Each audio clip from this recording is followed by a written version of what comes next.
It began like any other late-night shift at the decrepit old office building, with the buzzing hum of fluorescent lights overhead and the endless shuffle of papers that seemed to multiply by the hour. But there was something different about tonight, an inexplicable heaviness in the air, as though the building itself were holding its breath, waiting for something to happen. I was the only one left in the building, a fact I'd once found peaceful but now felt suffocating, as though the silence itself were a predator stalking me through the maze of cubicles and shadowed hallways. The old clock on the wall ticked too loudly, its sound grating against my nerves as the minutes stretched into hours, and the faint creaks and groans of the aging structure seemed to carry an almost sentient quality, like a low, murmuring voice whispering just out of earshot. I told myself it was nothing, just the tricks of an overworked mind, but the feeling of being watched persisted, a prickling sensation at the back of my neck that grew stronger every time I glanced over my shoulder and saw nothing but the empty expanse of the dimly lit office. The first truly strange occurrence was subtle, a flicker of movement in the reflection of my computer screen, so quick and faint that I almost dismissed it, until I realized it hadn't been a shadow or a trick of the light but something tangible, lurking just beyond my field of vision. My heart began to race, and I turned in my chair, scanning the room with the weak glow of my phone flashlight. But the beam revealed only the familiar clutter of desks and filing cabinets, though the air seemed colder, carrying a faint metallic tang that made my skin crawl. I tried to focus on my work, but the unease grew stronger, and when I heard the faint sound of footsteps echoing from the hallway, I froze, every instinct screaming at me that I was no longer alone. The sound was wrong. Not the steady rhythm of human steps, but an erratic, dragging shuffle that seemed to echo too loudly in the oppressive silence. And as it drew closer, I held my breath, straining to hear any other signs of life. Suddenly, the power flickered, plunging the office into a stuttering darkness that seemed to pulse in time with the panicked beating of my heart. And in that brief moment of blackness, I saw it. A figure standing at the far end of the room, its form obscured by shadows but unmistakably there. When the lights came back on, the figure was gone, leaving behind an overwhelming sense of wrongness that clung to the air like a suffocating fog. And I realized with dawning horror that whatever it was still here, hiding in the corners of the room where the light didn't quite reach. Desperate to leave, I packed my things in a frenzy. But the moment I stepped into the hallway, the whispers began, faint at first but growing louder with each step, a cacophony of disjointed voices that seemed to come from every direction at once. They spoke in a language I couldn't understand, their tone both pleading and mocking, and when I turned to look back at the office, I saw the shadowy figure again, this time closer, its elongated limbs twitching unnaturally as it began to move toward me. My body moved on instinct and I ran, the hallway stretching endlessly before me as the whispers grew into a deafening roar. And when I reached the elevator, the doors opened to reveal a yawning void of darkness that seemed to swallow the light. I had no choice but to take the stairs, and as I descended, the air grew colder, the walls narrowing until I felt like I was crawling through a suffocating tunnel, the shadows pressing in on all sides. By the time I reached the bottom, I realized with a sinking feeling that I wasn't in the lobby, but a part of the building I'd never seen before. A labyrinth of darkened corridors lit only by the flickering glow of ancient, rusted sconces that cast grotesque shadows on the walls. The whispers were louder here, joined by faint cries and the distant sound of something heavy being dragged across the floor. And when I turned a corner, I found myself face to face with a door unlike any other in the building, its surface carved with intricate, unnatural symbols that seemed to writhe and shift under my gaze. Compelled by a force I couldn't resist, I reached for the handle, and the moment I touched it, the whispers stopped, replaced by a deep, resonant silence that made my ears ring. The door creaked open to reveal a cavernous room filled with rows of old, dust-covered desks, each one occupied by a figure slumped over in unnatural stillness. their faces obscured by the shadows but their presence palpable. As I stepped inside, the door slammed shut behind me, and the figures began to stir, their heads turning toward me in unison, revealing hollow, empty sockets where their eyes should have been. They rose slowly, their movements jerky and mechanical, and as they began to approach, their mouths opened in a soundless scream that reverberated through my mind, drowning out all coherent thought. Backing away, I stumbled over something cold and metallic, and when I looked down, I saw a nameplate with my own name engraved on it, attached to a desk identical to the ones in the room. Panic surged through me as the figures closed in, their outstretched hands reaching for me with an almost desperate hunger, and as the darkness swallowed me whole, I realized that I had become part of the building's twisted history, another soul trapped forever in its endless, nightmarish corridors.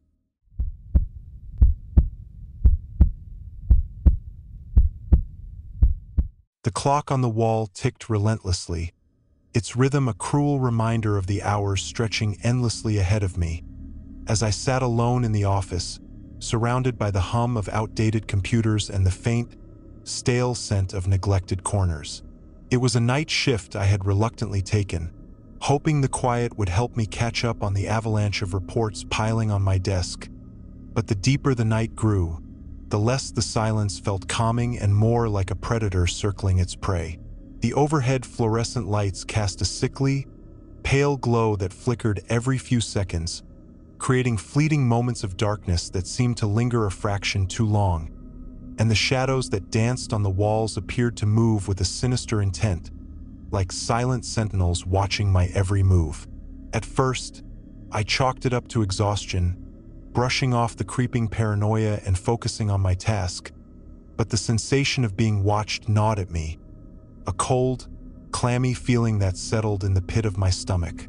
The office, once familiar and mundane, now felt cavernous and foreign, the usual hum of distant machinery and occasional creaks amplifying into a symphony of unease. And when I glanced up from my computer screen, I swore I saw a figure dart past the glass partition at the edge of my peripheral vision. My pulse quickened, and I called out hesitantly, "Hello? Is someone there?" The words barely carried, swallowed by the oppressive stillness, and though I strained my ears for a response, none came. Shrugging it off as my imagination, I forced myself to focus, my fingers trembling as they clattered against the keyboard. But then came the sound, a faint tapping, like nails against glass, deliberate and slow, emanating from the far corner of the room where the shadows seemed unnaturally dense. My breath hitched, and I turned the flashlight on my phone toward the sound, the beam illuminating nothing but empty cubicles. Yet the tapping persisted, now joined by the faintest of whispers, barely audible but unmistakably there.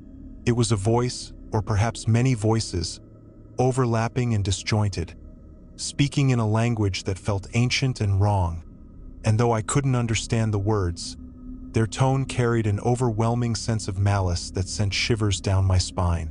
The whispers grew louder, seeming to crawl along the walls, until they filled the room, echoing from every corner, and I could no longer ignore the primal fear clawing at my mind. Grabbing my belongings, I decided enough was enough and made my way to the elevator. But as I pressed the call button repeatedly, the whispers ceased abruptly, replaced by a suffocating silence so heavy it felt alive. And when the elevator doors finally slid open, the car was pitch black, the fluorescent lights inside flickering faintly as though they were struggling against some unseen force.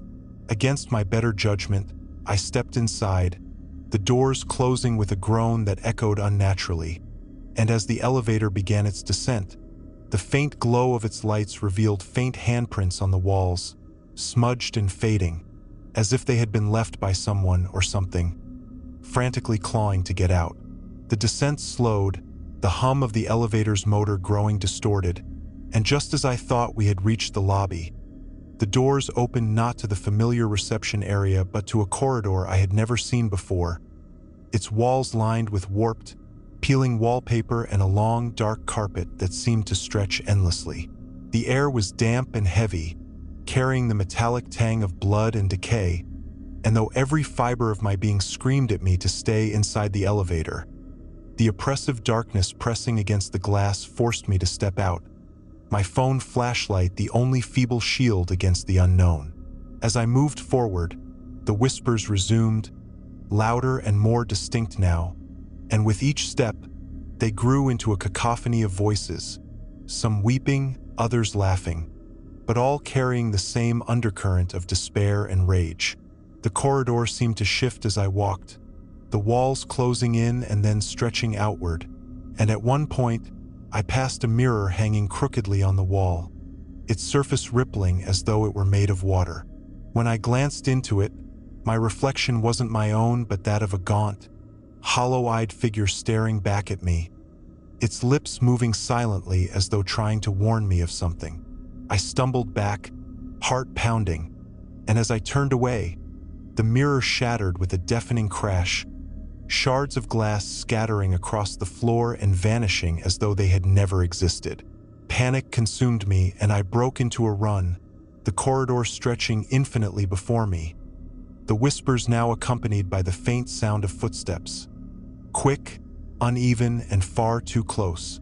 I glanced over my shoulder and froze, my stomach dropping as I saw a figure at the far end of the corridor, its form distorted and shifting, cloaked in an inky blackness that seemed to devour the light around it.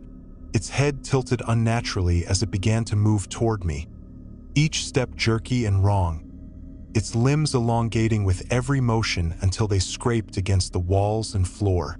I ran harder, my lungs burning and my legs trembling, but no matter how far I went, the corridor never ended, and the figure never slowed, its guttural breathing now mingling with the whispers that filled the air. Just when I thought I couldn't go any farther, I tripped, crashing to the floor, and as I turned onto my back, the figure loomed over me, its face, or what should have been a face, nothing but a void of swirling darkness. Its hand reached out, impossibly long fingers closing around my throat, and as my vision blurred and the whispers became a deafening roar, I realized that the office wasn't just haunted. It was alive, feeding on the fear and despair of those foolish enough to stay behind, and I was about to become just another voice in the abyss.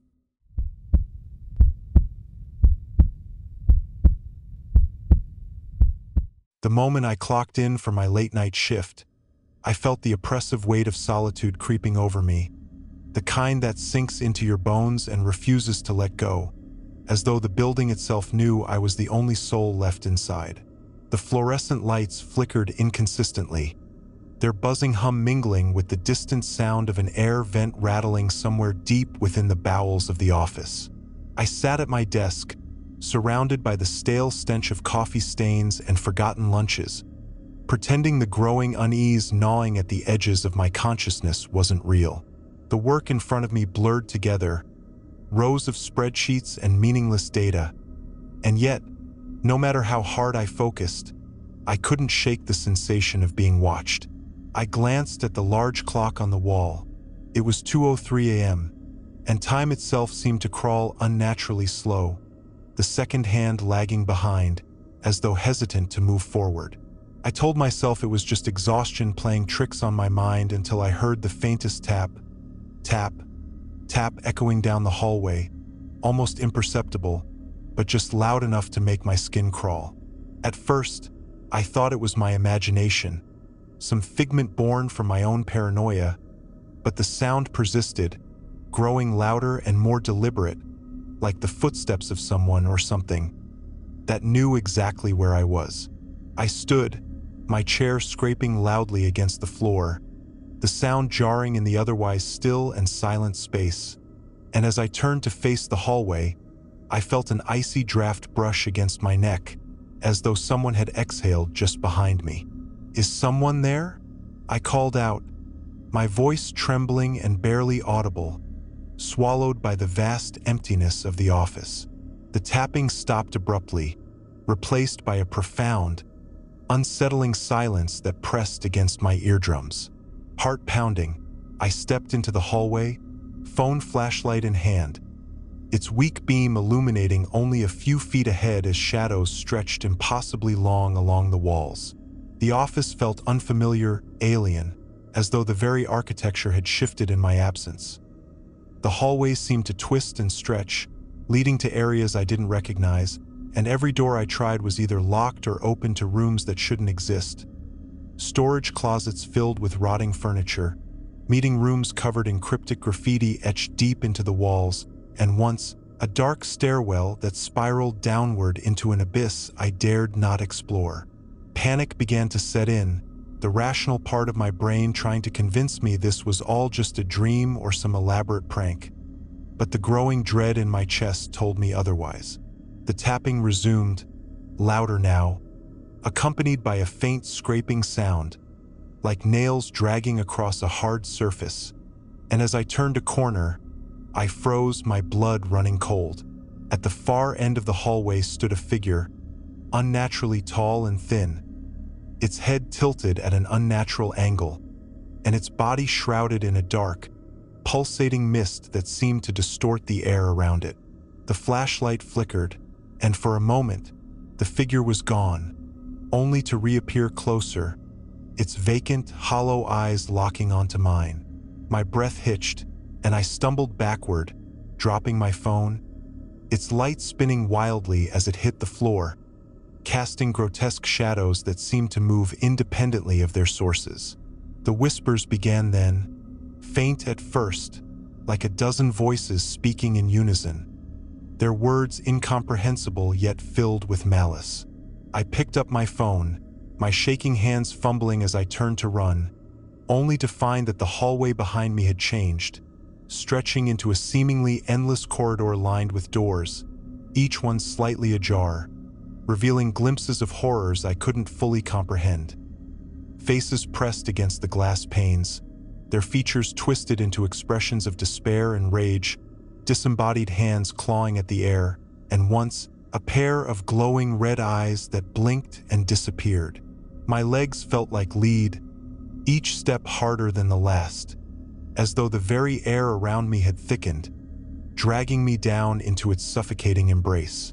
The whispers grew louder, overlapping until they became a deafening roar, and the shadows around me began to move with purpose, converging into a single, monstrous entity that crawled along the walls and ceiling, its limbs elongated and ending in clawed hands that scraped against the tiles as it advanced. I reached the end of the hallway, where a single elevator stood with its doors open, its interior glowing with an unnatural, sickly yellow light.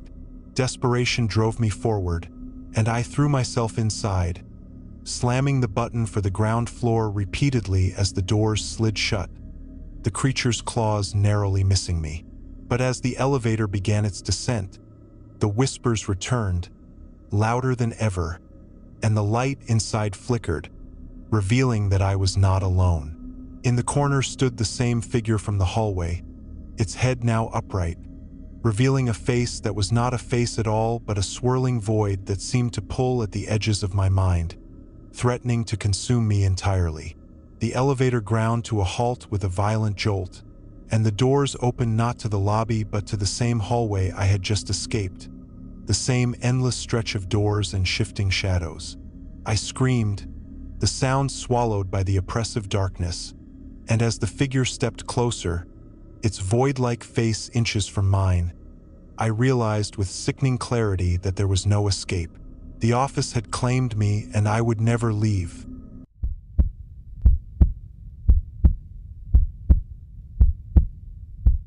The building was always unnervingly quiet after hours, but that night, it felt different, heavier somehow, as if the silence itself was alive and pressing down on me while I sat alone at my desk, finishing a backlog of paperwork that had stacked up over the past week. The fluorescent lights above buzzed faintly, their pale glow flickering intermittently, casting unsettling shadows that seemed to shift in ways that defied the stationary objects around them. I told myself it was just the exhaustion getting to me, the result of too many late nights and too much coffee, but deep down, I felt a gnawing unease that I couldn't shake. I glanced at the clock on the wall. It was 11:59 p.m., And for a fleeting moment, the second hand seemed to stop entirely before jerking forward again, slower than it should have. Brushing off the thought, I buried myself back in my work. The scratch of my pen and the rhythmic tapping of my keyboard, the only sounds in the room until a faint, rhythmic creak broke the stillness, like someone gently rocking back and forth on a rusty chair. The sound came from the far corner of the office, where the lights barely reached, leaving the cubicles shrouded in shadow. "Hello," I called out, my voice wavering and sounding much smaller than I intended, but no reply came. The creaking stopped, leaving an even more oppressive silence in its wake, and I felt the hairs on the back of my neck rise as if I were being watched. I tried to focus on my work, convincing myself it was just the old HVAC system acting up again, but my eyes kept darting toward that darkened corner, where the shadows seemed to deepen unnaturally, almost pulsating with a life of their own. Then, without warning, the overhead lights flickered violently before plunging the room into darkness, leaving me bathed in the faint glow of my computer screen. Panic bubbled up in my chest as I fumbled for my phone, activating its flashlight, which cast a shaky, narrow beam into the void. The office, once familiar, now felt alien, its walls seeming to stretch and distort, and the rows of cubicles appeared to multiply, stretching into an impossible, labyrinthine expanse. I stood up, my chair toppling over behind me with a loud clatter that echoed unnaturally, and began making my way toward the exit. But the hallway that should have been just a few steps away was nowhere to be found. Instead, I found myself standing at the edge of a yawning corridor that stretched endlessly in both directions, its walls lined with old, rusted filing cabinets that groaned as they shifted slightly, their drawers inching open as if they were breathing. I spun around, heart pounding, only to find that my desk was gone, replaced by an empty expanse of worn carpet stained with dark, unidentifiable blotches. The air grew colder, and my breath came out in visible puffs as the creaking sound resumed, louder now and closer, joined by a faint whispering that seemed to come from every direction at once. "You're not supposed to be here," the voices murmured, overlapping and growing louder until they became a deafening chorus that made me clamp my hands over my ears. Suddenly, the flashlight beam caught movement, a figure emerging from the shadows, its form tall and impossibly thin, with elongated limbs that bent at unnatural angles. Its face was obscured, but its eyes glowed faintly, pinpricks of light that pierced the darkness as it moved toward me with an unsettling, jerky gait, as though it were struggling to control its own body. I stumbled backward, my phone slipping from my hand and clattering to the floor, the light spinning wildly before going dark. In the pitch black, I could feel the creature's presence, hear the rasp of its labored breathing, and feel the icy chill of its proximity. Desperation took over, and I bolted blindly into the corridor, my footsteps echoing unnaturally loud as the whispers grew louder, overlapping into a cacophony of accusations, warnings, and mournful cries. The walls seemed to close in, the filing cabinets groaning and screeching as their drawers slammed open and shut, and then I saw them. Figures stepping out from the shadows, their forms vaguely human but wrong, their faces frozen in expressions of anguish, their hollow eyes locked onto me as they reached out with skeletal hands. I screamed, the sound swallowed by the oppressive darkness, and stumbled into a room that shouldn't have been there. A small, windowless office lit by a single flickering bulb dangling from a frayed wire. The walls were covered in photographs, all of them of me at my desk, walking into the building, sitting in meetings, images I didn't recognize being taken, some of them from angles that were impossible. In the center of the room sat a desk, and on it was a phone, its receiver off the hook, emitting a steady, droning dial tone that suddenly cut off, replaced by a low, guttural voice that said, "You've always been here." The bulb above me burst, plunging the room into total darkness, and as I felt the icy grip of countless hands pulling me backward, The whispers erupted into a deafening roar, and I realized too late that I was never truly alone at work.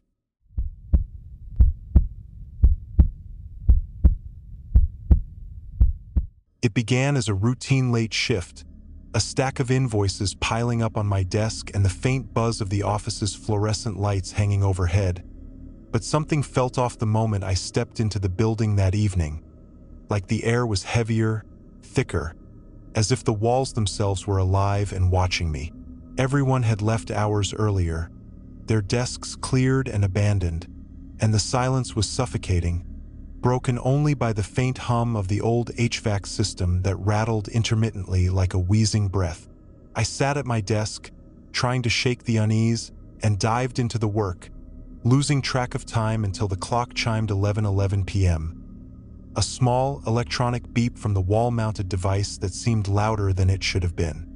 My skin prickled with an unfamiliar sensation, like static electricity crawling over my body, and when I glanced up, I noticed something strange. The reflection in my monitor didn't quite match what was behind me.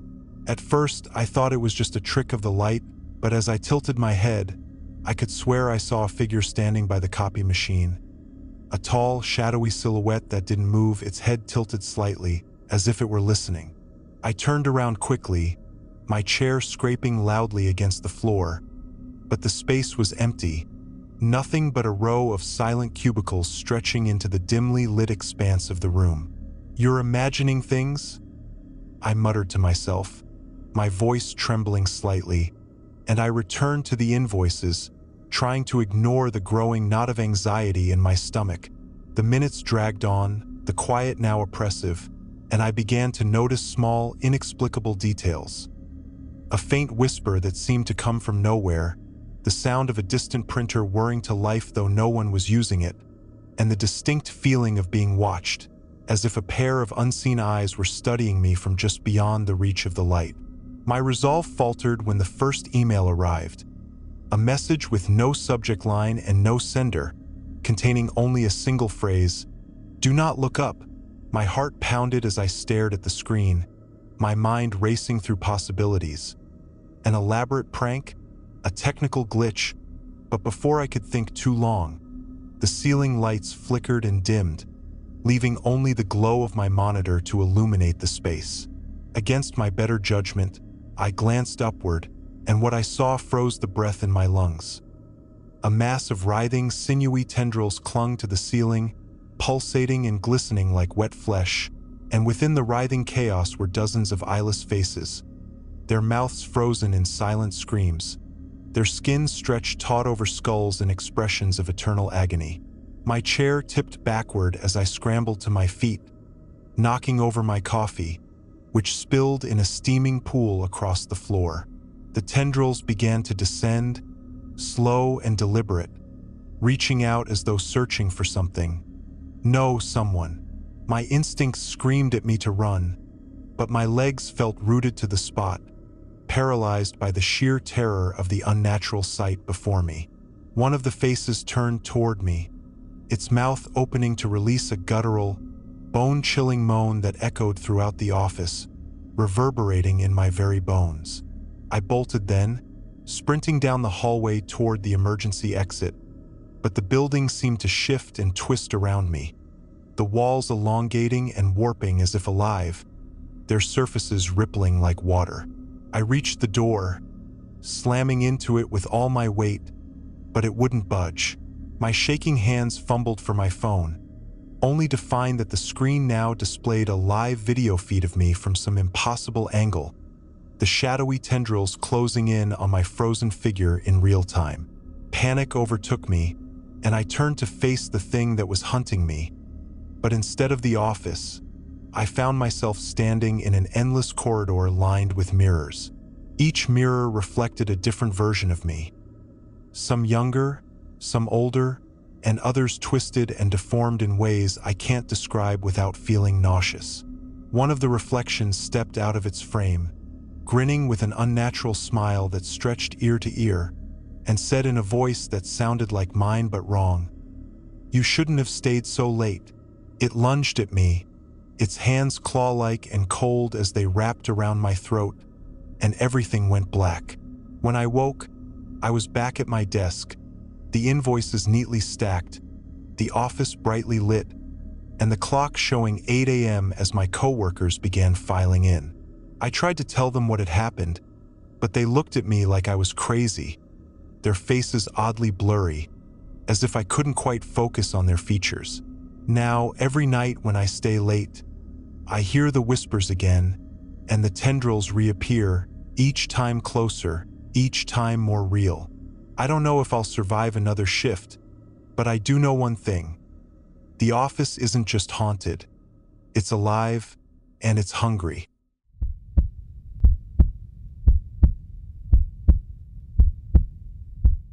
The office was unnaturally quiet that night, and I was the last one left, struggling to finish a report under the dull hum of the fluorescent lights. The clock on the wall seemed frozen at 2:37 a.m., its second hand ticking sluggishly, as if time itself had begun to unravel. I sat alone at my desk, every sound amplified in the silence. The scratching of my pen on paper, the soft clack of the keys as I typed, the distant whir of the air conditioning. But something else began to creep into the edges of my awareness, a faint, rhythmic tapping sound coming from somewhere deeper in the building. It wasn't the sound of a malfunctioning pipe or an old radiator. It was deliberate, like footsteps, slow and measured, pacing back and forth. I told myself it was nothing, probably just the cleaning crew. But when I strained to listen more closely, the realization struck me like ice water. The taps weren't random. They matched the rhythm of my own breathing, as if mocking me. Uneasy, I rose from my chair and walked to the hallway, calling out, "Hello? Is someone there?" My voice echoed back at me, distorted and hollow, and I instantly regretted breaking the fragile silence. The tapping stopped abruptly, plunging the office into an oppressive stillness that seemed to press against my ears. For a moment, I considered leaving, abandoning the report and bolting for the exit, but something compelled me to stay.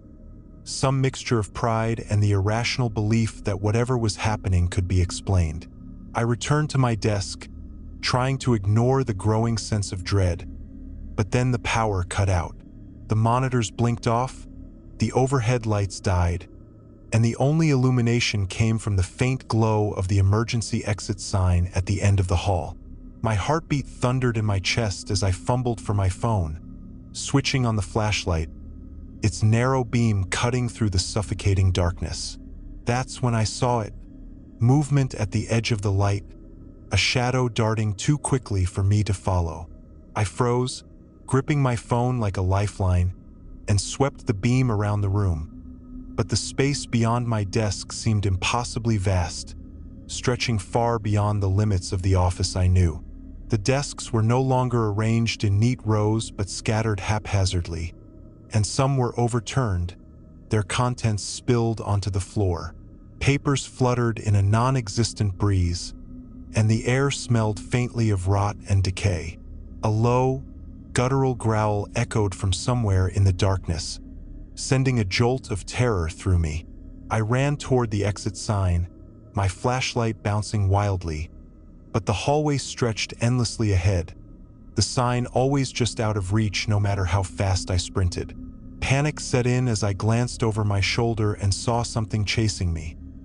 A figure impossibly tall and gaunt, with limbs that bent unnaturally and eyes that glowed with a sickly yellow light. Its movements were jerky and inhuman, yet it was gaining on me. My lungs burned, and my legs felt like lead, but I kept running, screaming for help even though I knew no one would hear me. Suddenly, the ground beneath me shifted, the carpeted floor giving way to cold, damp stone, and the walls around me crumbled into jagged rock. I stumbled, falling hard onto my hands and knees, and when I looked up, I was no longer in the office but in a cavernous space lit by an eerie, pulsing light emanating from the walls themselves. The creature stood at the edge of the light, its grotesque form more visible now, its face an amalgamation of twisted features that didn't belong together. Eyes too wide, a mouth stretched into a permanent, unnatural grin, and hands tipped with claws that scraped the stone as it advanced. I backed away, but the cavern seemed to close in around me, the air thick with a malevolent energy that made it hard to breathe. The creature spoke then, its voice a raspy whisper that seemed to come from inside my own head.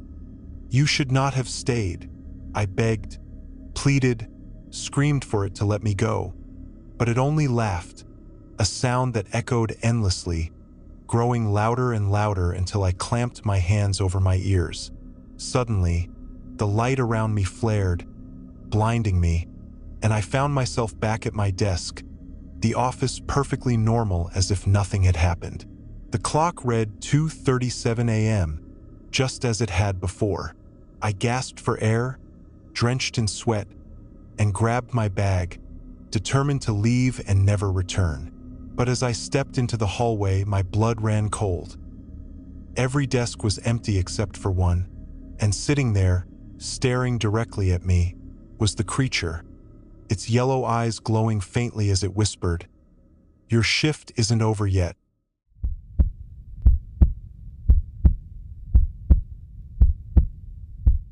The clock read 11:47 p.m., and I was the only one left in the office again, drowning in a sea of unfinished paperwork under the glow of my flickering desk lamp.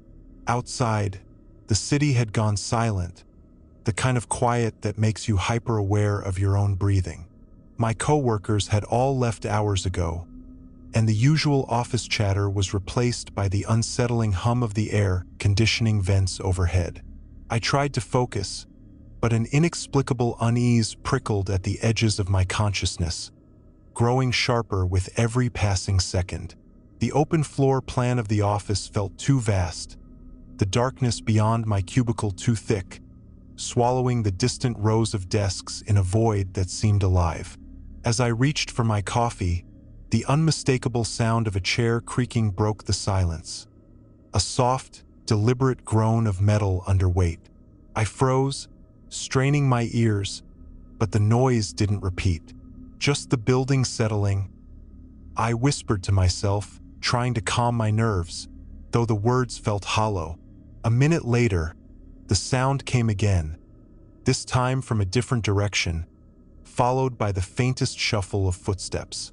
My heart thudded in my chest as I peeked over the edge of my cubicle, scanning the dimly lit expanse of the office, but everything seemed untouched.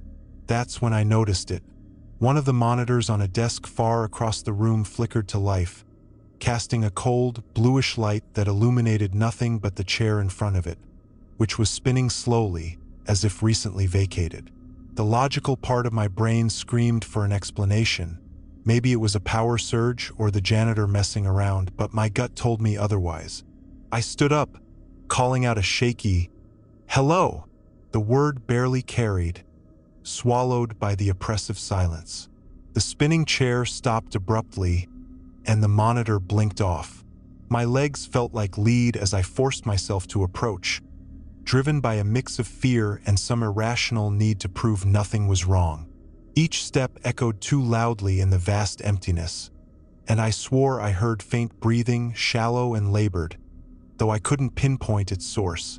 As I neared the desk, the air grew colder, a biting chill that raised goosebumps on my skin. The monitor turned on again, displaying a single line of text. "Do you see me?" I stumbled back, my heart hammering against my ribs. Before I could process what I'd just seen, a low, guttural chuckle rippled through the air, coming from everywhere and nowhere at once. I turned to run, but the path back to my cubicle now seemed endless, the lights above me dimming in rapid succession as if something was chasing me, devouring the light itself. I reached my desk, grabbed my phone, and fumbled to turn on the flashlight. The beam cut through the darkness, but it only made the shadows seem deeper, heavier. That's when I saw it. A figure standing at the far end of the office, its outline barely visible, as if it were part of the shadows themselves. It didn't move, but I could feel its gaze piercing through me, an icy weight pressing down on my chest. I pointed the flashlight at it, and for a brief moment, its face came into view. A grotesque, twisted grin with empty, black voids where eyes should have been. I screamed, but the sound felt muted, swallowed by the air around me. The figure started moving, its steps impossibly slow yet closing the distance far too quickly. I bolted for the exit, my flashlight trembling in my hand, but the door wouldn't budge. The handle was ice cold, and my frantic tugging was met with a low whisper, right by my ear, though no one was there. "You belong to me now." I turned, pressing my back against the door, and watched in paralyzed terror as the figure reached out, its elongated fingers stretching unnaturally toward me. Just as it touched my face, the office lights flickered back on, and everything was normal again. No figure, no cold, just the sound of my own ragged breathing. I didn't wait to question it. I grabbed my bag and ran, leaving the building behind. To this day, I don't know what I saw that night, but sometimes, when I'm alone in a quiet room, I feel that same oppressive gaze, as if it's still watching, waiting for me to return.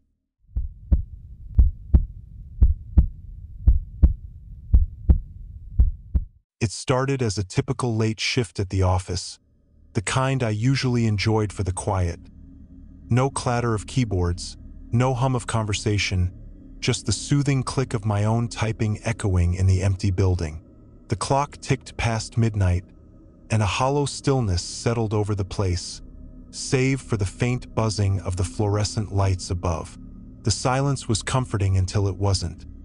A soft creak sounded from the far corner of the office, where the shadows pooled unnaturally, darker and thicker than seemed possible.